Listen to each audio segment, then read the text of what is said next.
guys, welcome back. This is Princess Kagome here. We are on part four of The Witch's Choice. So, where we left off, we had three choices. We can either take the green stone, the red stone, or the blue stone. So, I, hmm, you know, I don't want to do the green stone. I don't want to do the red stone because that green stone and red stone, you're going to obviously have to put in more effort. So we're going to go with a sense of calm. Oh, well, our mana decreased by 1 point, but our sanity has increased by four. And I feel like that's going to be really important, especially when we are fighting these monsters. You hold the blue stone in your palm. I choose peace, you say. A good path, Lavinia says, but more taxing than one might think. Inner peace requires sacrifice. Close your eyes and follow the path. You close your hand around the blue stone as you shut your eyes. Instead of darkness behind your eyelids, you see a long boardwalk over a still lake. The planks creak underfoot as you follow the path across the water. A general soothing sensation fills you, setting your mind at ease. The longer you walk, though, the more you feel the fire and your magic dying in the cool stillness. You open your eyes. Oh, did we make a bad decision?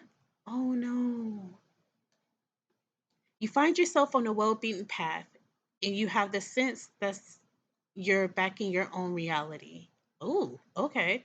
The trail seems to twist and turn, sometimes uphill, sometimes down. An eerie trill sounds from a branch above your head, and you gasp softly. You raise your glowing coin. At the dim edge of the light, you see a little screech owl perched on a branch. It trills again, then glides away. You laugh nervously at your own jumpiness. Girl, that's nothing to be ashamed of. Nothing at all. When you lower the coin, you notice a small trail leading off from the path, a faint light glowing at the end of it. You glance down the main path. You have no way of knowing how much further it leads or if it will even take you where you want to go. What do you do? Okay. I don't wanna I don't want to leave the main path because we don't know where it's gonna go. But at the same time, I'm feeling a little I want to take another risk. Let's do the small trail. Okay. The trail leads you to a small clearing. A primitive shrine stands at the center, a slipshod mass of sticks and fish bones with a few trinkets placed before a deformed hunk of driftwood. The ground surrounding the shrine has been worn down to bare dirt. Five lit candles sit atop of the shrine. You can make it out a few clear footprints in the dirt. They are longer and much wider than your own foot and contain only three splayed toes. Divots in the earth ahead of each toe tells you that whatever creature made these has claws. It isn't until the clearing goes quiet that you realize how noisy the night forest had been. You get the strong feeling of an intruder being here. What do you do? Hmm. So we can either examine this shrine with only two mana, or we can go back. I think we're gonna go back. Yeah, we we made a good decision. You decide it might not be best to disturb the religious articles of anything with giant claws. You leave the eerie silence behind and rejoin the main path. The path curves around a cluster of trees, and at last you can see an end to it. Far ahead, moonlight breaks through, revealing a wooden cabins. The dimness hides any real details, but you should be able to reach the cabins very soon. The glowing coin flickers and burns out just as you reach the end of the path.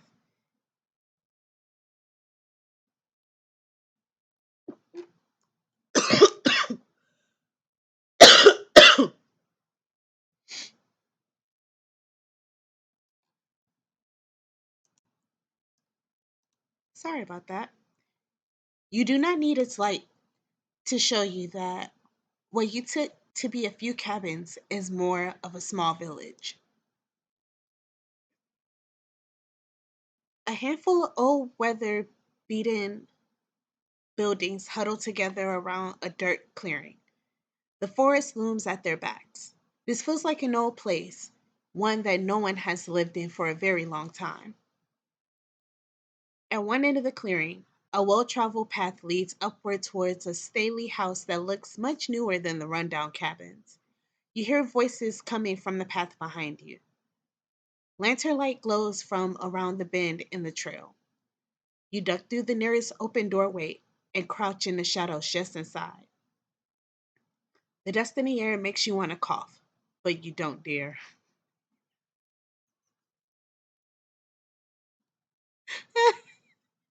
That's so funny that they said that. Because I just got through fighting for my life. Oh, oh crap. Okay. A few minutes later, a man and a woman in green robes walk into view. They continue past your hiding place, chatting, although you can't quite make out the words. You hold your breath as they pass by the doorway and realize that you aren't the only one breathing in this room. Soft breaths come from the far corner, where even the ambient moonlight doesn't reach. Oh, well, shoot. I wonder what that is. With the shaky hand, you light your last match. Oh, girl, I forgot about the box of matches we had. In its light, you see a man in a tattered green robe, huddled in a corner farthest from the door. The man points towards a candle on the work table beside you. You transfer the match's flame to the wick. The flickering candlelight plays over an assortment of tools on your table. You pick up a ball peen hammer. With the comfortable weight in your hand, you feel safer. Oh, I wonder who this man is. The man in the corner stands up. He peers at you with suspicion. He's only a little taller than you are, and skinny enough to tell that he's been out here a long time and isn't very good at finding food. Shaggy black hair sticks out from beneath the green hood. Through the grime and stubble on his gaunt face, you can see that he isn't that old, probably in his early 20s. Ooh. As you examine him, his doubtful brown eyes examine you. Eventually, he speaks. Hello. He keeps his voice low.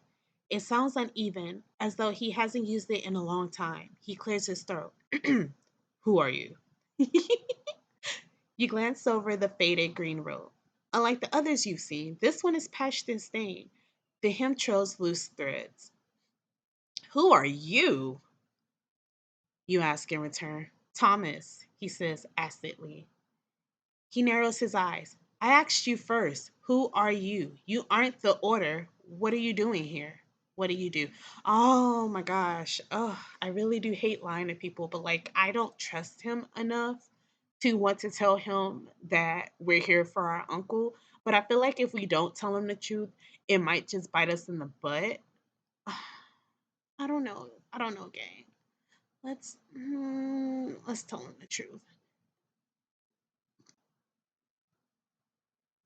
The green robe tells you that he was in the order at some time. The state of it indicates his membership isn't current.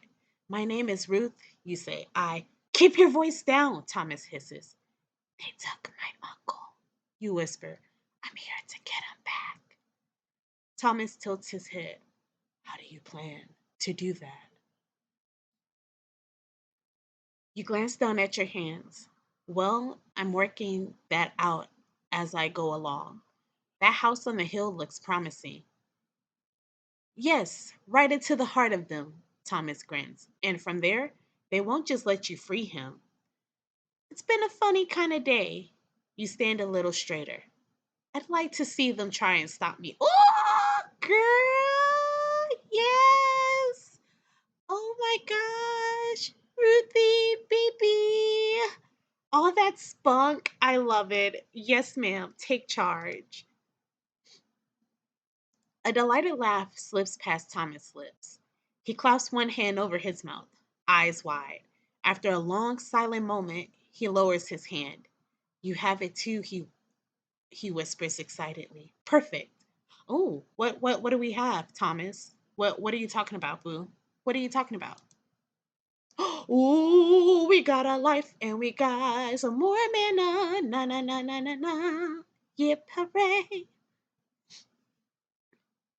Why are you here? You ask. I don't normally come this near the house, but I had a dream. An old woman told me to come here. I thought it might be a trick from Resketh or one of his horrible children. That's probably Lavinia telling him, oh, okay, okay, okay. I feel you. I feel it. I get it now. I get it. Did this old woman have her hair tied in a bun, you ask? He nods. Probably Lavinia. You think I freaking called it. I freaking called it. She's doing what she can to help. After a moment, Thomas frowns. I don't know where they keep the prisoners anymore. The house is, as Rishketh sleeps, he dreams. And as he dreams, the house shifts. Oh, that's spooky. That is so scary. I cannot imagine that. Thomas takes a round wooden amulet from around his neck and holds it out to you.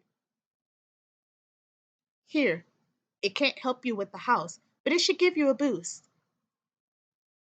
The moment your fingers touch the amulet, a rush of new energy flows through you. Thank you, you say. Reshkith's children are everywhere on the island, but his most terrible creations live in the house, says Thomas. What are they like? Some are a little more than teeth and claws, says Thomas with a shiver. Predators. Most of these thrive in darkness. There are others which are terrible, but far from mindless brutes. Ooh, okay. Like what, you ask? Thomas rubs his face. There is one I remember well because she always wanders the house. Tied to the mansion, she is bored to the point of insanity. She likes to talk to anyone she finds, but I and my former brothers would steer clear of her because she is dangerous. As for the other children, I never got to know most of them because they are indescribable abominations. Ooh, sounds like a nice family, he says sarcastically. You should hurry. Thomas leans out the doorway and looks both ways. The ritual will begin soon. Go free your uncle and the rest. I'll see what I can do about getting all of us off the island safely. Catching your doubtful glance at his robe, he adds, trust me now, and I will explain everything later. Remember, in the house itself, magic behaves strangely, if it works at all. Though you feel cautious about him, Thomas' information is all you have to go on. You slip out of the ruined house and run towards the house on the hill. Holy smokes. The path up the hill is paved in red brick, with steps at the steepest parts. Black iron lanterns light the path. Though you keep your head down, you know that you are fully visible to anyone who looks this way. You tighten your grip on the ball peen hammer. Unlike the village, the house on the hill is in pristine condition and in a more modern style, although still far from contemporary. Lamplight glows from the lattice windows, but you see no movement through them. Which way will you go? Well, we'll be dumb if we went through the front door, because then they go catch us. So we're going around back. You leave the path and rush across the well kept lawn, staying low to the ground. Once you reach the house, you press yourself against the wall and listen. A few muted voices hold a conversation inside, but you can't make out the words. The outside seems to be clear. After another long moment of silent observation, you creep along the side of the house toward the back. The forest has climbed up the north side of the hill as though trying to sneak up on the Colt's house. If not for the trees, the back of the house would probably have a nice view to the ocean of the north.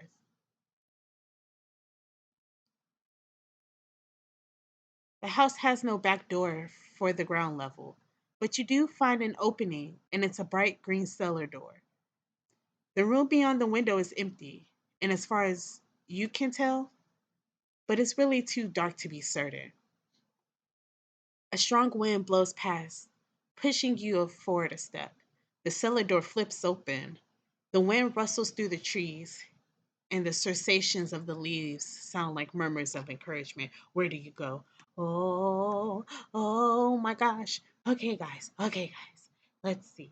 Um, I'm a little spooked out to go through the cellar. Um,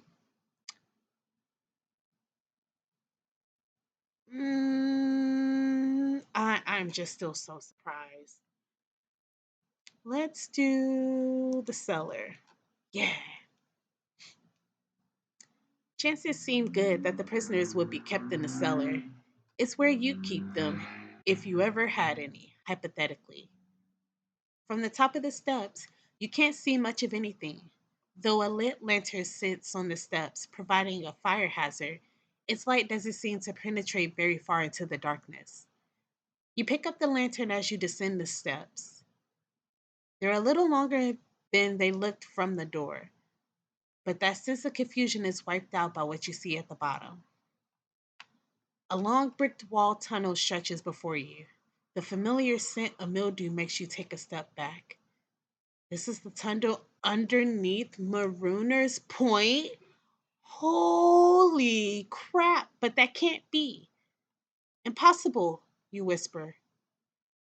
You turn back, but the stairs are gone, replaced by a bright red door. Where will you go? Wow. Oh, you know what? I know I'm so shocked at this, but how they played us is really nice. I really like how this just played out because we literally just got through talking to Thomas and he was like, "Hey, be careful. Um this house, it's going to play tricks on you." And this is the first trick that the house plays. Now, I don't want to go back through those tunnels. Absolutely not. So we're going to go through the door. Oh, and we got a checkpoint saved. Na na na na na na na na na na na. The light in this vast room is blinding. Overhead are sparkly chandeliers. The walls that rise up high above are decorated with massive paintings of all manner of things, from beautiful to the terrible, like views into different universes. There are countless lit candles and sconces on the wall. In the middle of the room is a fountain. Stone tentacles rise up from the fountain pool like petals of a flower. Entangled in the middle of the tentacles is a marble nude lady with her mouth open in an eternal scream. Water runs down her body and drips into the fountain pool. Holy moly. That's crazy. Wow, wow, wow, wow. You turn back to the red door behind you, but it's gone. Nothing but a wall. The electricity light flickers out. Now the room is candlelit shadow. A dark figure blurs in the corner of your vision. You turn to look, but the lights come back on and the figure is gone. Oh, it's one of Resketh children. They go unalive me. Although you can't see it, something is in here. It probably knows you're here too. Your instincts tell you to leave this creepy room. You've had enough opening of doors that take you to heaven knows where. So you have your eye on the stairwell. You could walk towards the stairway, or maybe it's better to run. On the other hand, you could attempt to communicate with whatever you're sharing this room with, politely, of course. What do you do? All right, Ruthie, first of all, don't ever say no dumb stuff like that. I mean, I get it. You're 16, you're scared, you're trembling. You want to see the good in everything. But baby girl, unfortunately, we're not talking to this thing. Absolutely not. It might unalive us. Um, we're gonna have to dip. We're gonna walk to the staircase. No!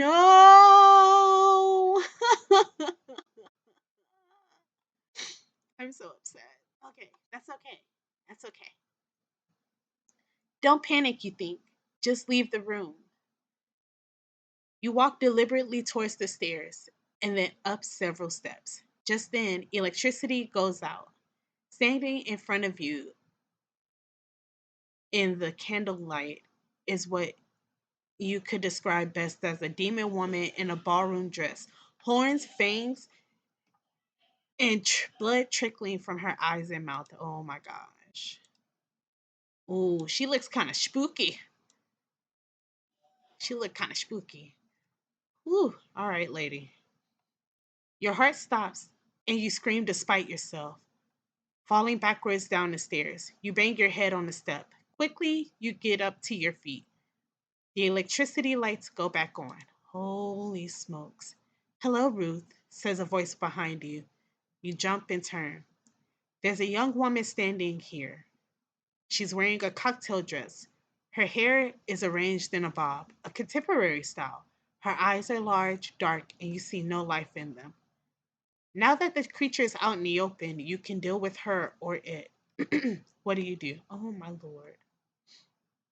Um, we have one, two, three, four, five different choices. I don't want to use all my mana. I don't want to attack her because she hasn't said anything. I I feel like if I run, she's gonna unalive us. Let's just talk to her. Uh, hello, you say. Why are you here? She asks. Oh, well, I was just, you stammer. Can't you talk? Tell me, she demands. The tone of her voice seems to come from a different world, a terrible world. Several options pop into your head. You could tell the truth that you're here to save your uncle, or you could say you're one of the cultists. Another is to say that you're here as a sacrifice to Resketh. Hey, girl, girl, ma'am, why on this earth would you tell this demon lady that you are one of the cultists or that you're here as a sacrifice? She ain't gonna believe either one of them. Not at all. We're here to save our uncle. Oh, I made a bad decision. Ooh, I made a really bad choice. I probably should have lied. Mm, mm. I have come here to find my uncle, you say. He was taken from me. And what will you do when you find him? She asks. Leave, go home, you say. You feel pain. You feel searing pain, like your insides are being, oh my lord, being squeezed. Blood drips out of your tear ducts. Down into the floor in big droplets, you cry out. Ruth, you and your uncle are to be eaten by my dad, the great rich kid. Do you wish to avoid this fate? No, no, you say. You are right. This is what we must do. Be consumed?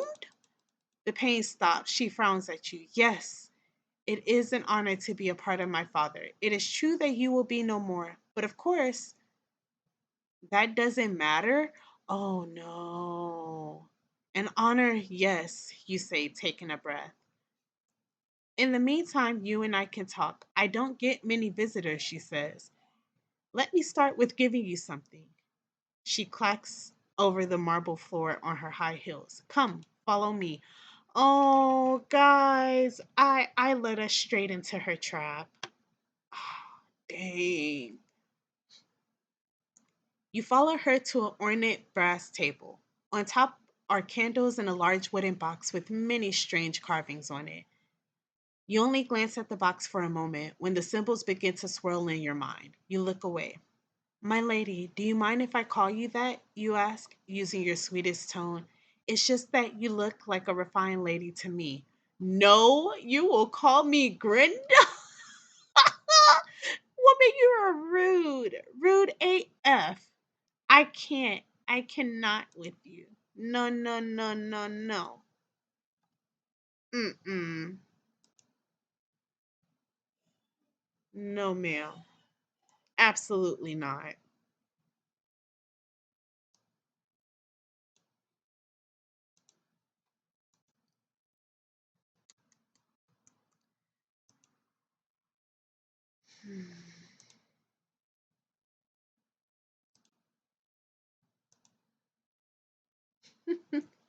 She murmurs a word in a strange language. You hear a click, and when you look back to the table, you see the box is popped open. Suddenly, several tentacles slither out of the box. The tentacles carry a small plate of what looks like chocolates. Take one, says Grendel. It will calm your nerves for the ordeal. You are not keen on eating anything offered by this woman, or whatever she is, particularly fruit presented by squid like tentacles. However, you don't think it would be wise to offend her. What do you do? All right, lovelies. And at this point, we are going to stop here. I am super duper duper duper duper excited about what Ruthie has and how she's going to get out of this. I this story is just so weird. It's so kooky and it's so bad, but I am enjoying this so much and I hope you all do the same. Until next time, darlings. This is Princess Kagome signing out.